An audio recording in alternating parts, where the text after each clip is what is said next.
just recently, and it's my pleasure to introduce Diraj Rajan, a fellow radiologist from the interventional division. He's head of vascular interventional radiology at the University of Toronto, and he's going to talk about renal denervation therapy in patients with hypertension.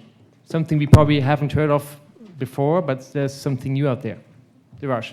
Okay, thank you. Good afternoon, everyone, and I'm actually going to catch us up on time here, so we'll make lunch on time. But some of you might be aware of this treatment already. It's been in the media, it's been on TV, it's also been in a variety of newspapers, but I thought I'd add a bit more depth than reporters typically do. So I'm going to go through a bit of a background to begin with. One of them is, what is resistant hypertension? This is something that's very commonly seen in medical practice, but it's a good idea to remember what the definition is. And one of the things is, it's uncontrolled blood pressure despite the use of 3 medications. This is how it's defined. And this is sort of the basis of what I'm going to be talking about a bit later on. So one of the things as well is to understand hypertension is to actually understand the pathways that exist that modulate what happens to the kidneys, what the brain sees, what the overall body sees. And we all know that hypertension is associated with stroke, heart attacks, and renal failure. So hypertension plays a major component, but a lot of people don't understand the actual innervation or the mechanisms behind it. And one of the key components to renal hypertension is actually the sympathetic nerves. There's afferent pathways, there's also efferent pathways. And these pathways have been discovered through anatomic dissections over time. There's actually a large chain that surrounds the renal arteries, and there's actually nodal distribution patterns that sit close to the aorta that then pass out to the spinal cord and up into the brain. So the history related to this procedure actually goes back to the 1950s. Blood pressure, severe uncontrolled high blood pressure was actually treated with a surgical sympathectomy.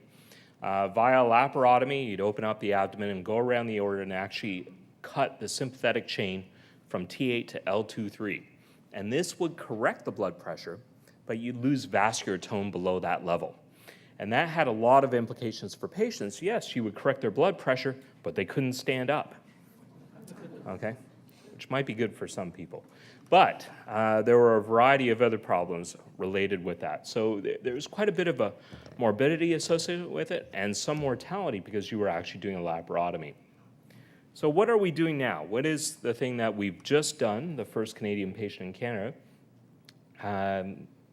What we're doing is a percutaneous non-surgical way and actually a more selective way of taking care of the sympathetic nerves around the renal arteries.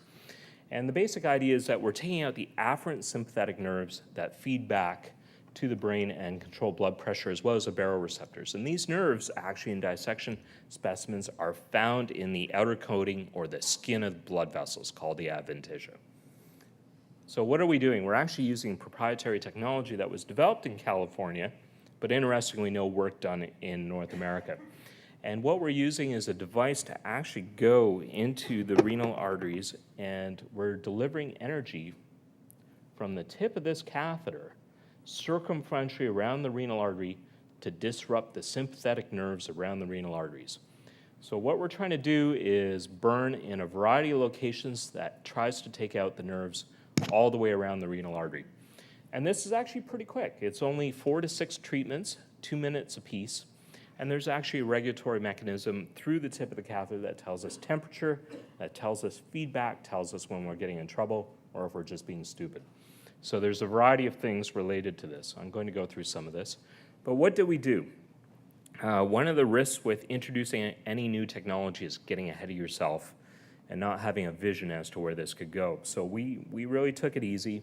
We sat back and we had a number of meetings for a while, and we put together a multidisciplinary team to take a look at this technology and see what's happening. Right now, there's a lot of people interested in it because they could just go do it and bill patients a lot of money. So our team consists of Dr. Alexander Logan. He's a very prominent nephrologist. There's Dr. John Flores, who's actually the CIHR chair for research in cardiology. There's myself, Dr. Douglas Ng, who does percutaneous cardiac interventions.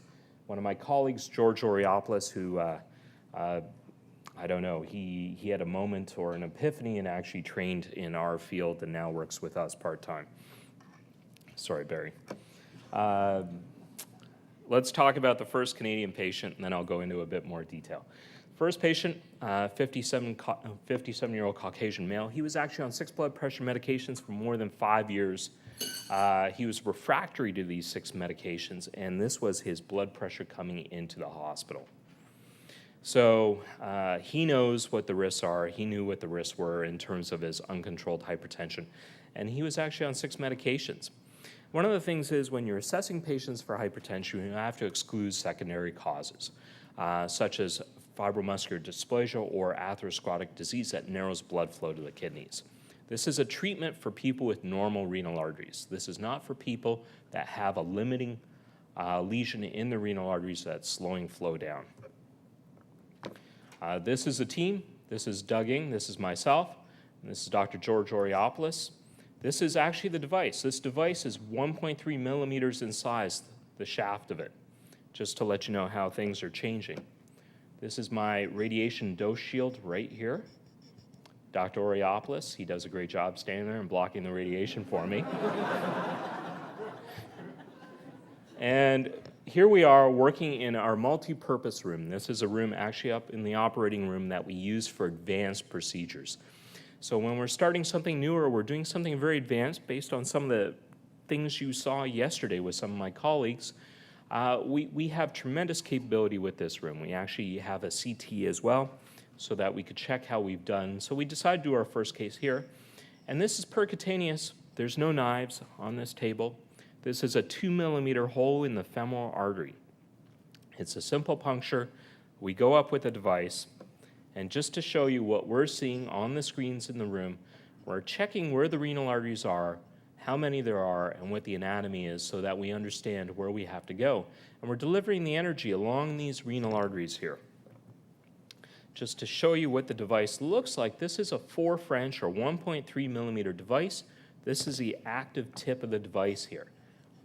And what we're doing is we're having it touch the wall of the blood vessel and delivering a very low dose of energy.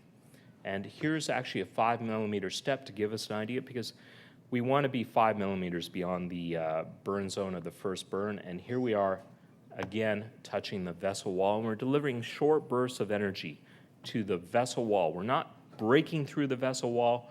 We're not poking through the vessel wall. We're just delivering energy that passes through the layers and disrupts the sympathetic nerves within the wall. This is what it looks like afterwards. After we get done, you can see that there's no blockage of flow, there's no tears, the artery hasn't shrunk in size, and just visually, this is actually what we see with glasses. Very minimal disruption to the intima. So some people would ask, what does this do? In actual studies at 6 months with MR, there's no evidence of damage to the renal arteries. Just to show you the other side, you have to do it on both sides. And again, we're dealing with the vascular injury here that occurs. As you could see, 9 out of 10 people, I don't think, would be able to pick that up. It's very subtle. What happened to him? This is what happened to the patient the next day. The procedure took 45 minutes, a 2 millimeter hole, no stitches, no staples, and this is what happened to him. He woke up, he felt great, but he kept asking why he's so tired. And for those of you that know, when you correct high blood pressure, there's a reason why they feel so tired. So he was thrilled. There's a variety of people that are not thrilled with that. I'll get to that in a second.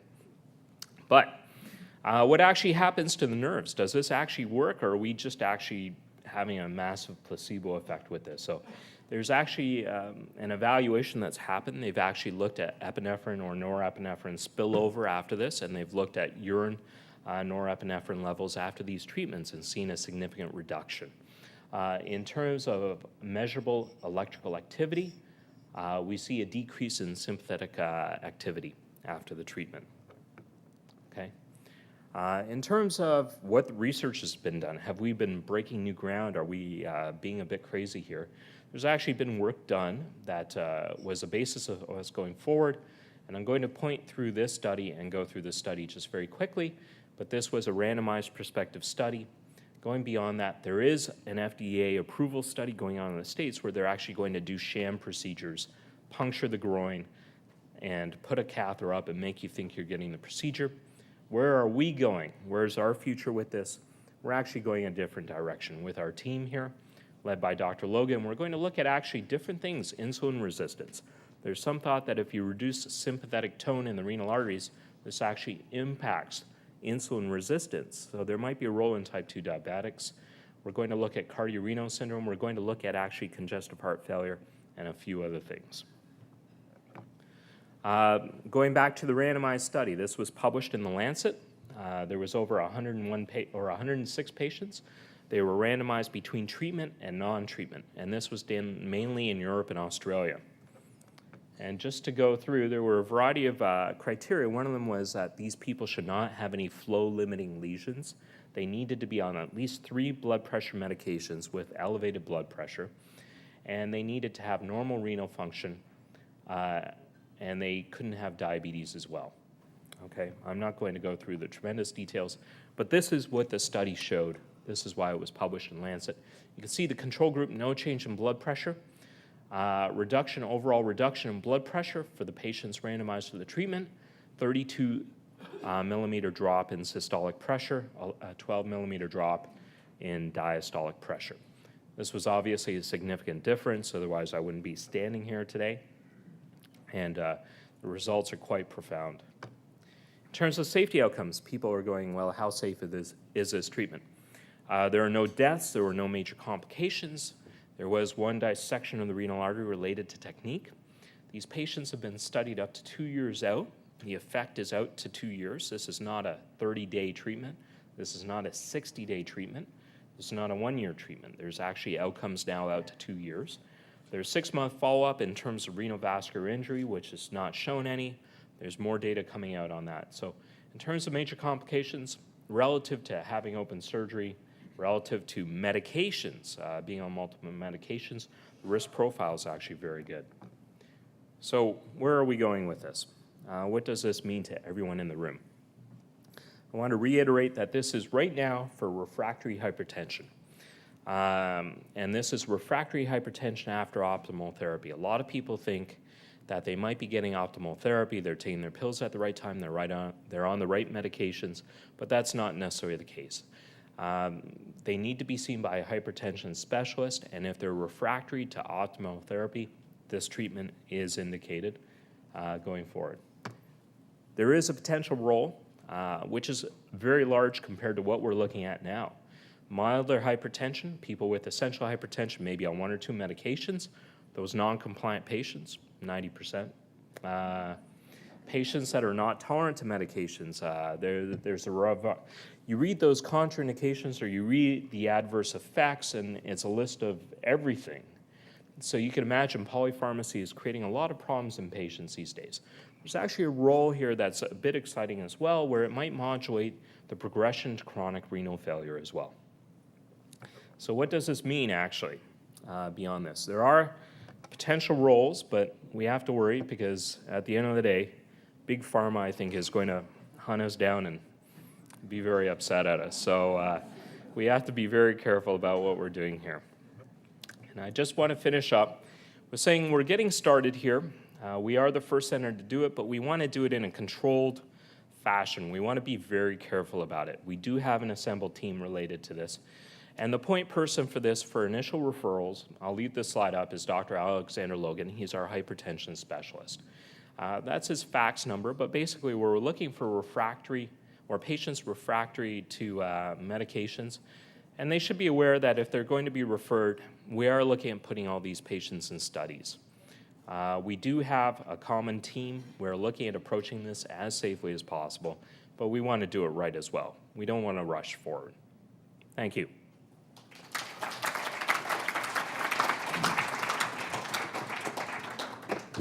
Thanks, Raj. I fear that the wait time may go up because of all these non-compliant patients on medication therapy.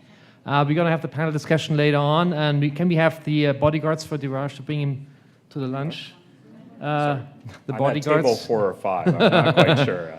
So please see on the left side, we have your, let's say, PMCC faculty on your tables. The Raj is on table 5, but there's only a certain amount of seats on table 5, so please spread out to other tables as well. We're going to have lunch, and we're going to show up 5 minutes early, as indicated earlier, for the short version of American Idol, for the iPad draw, and we're going to see you at 1:30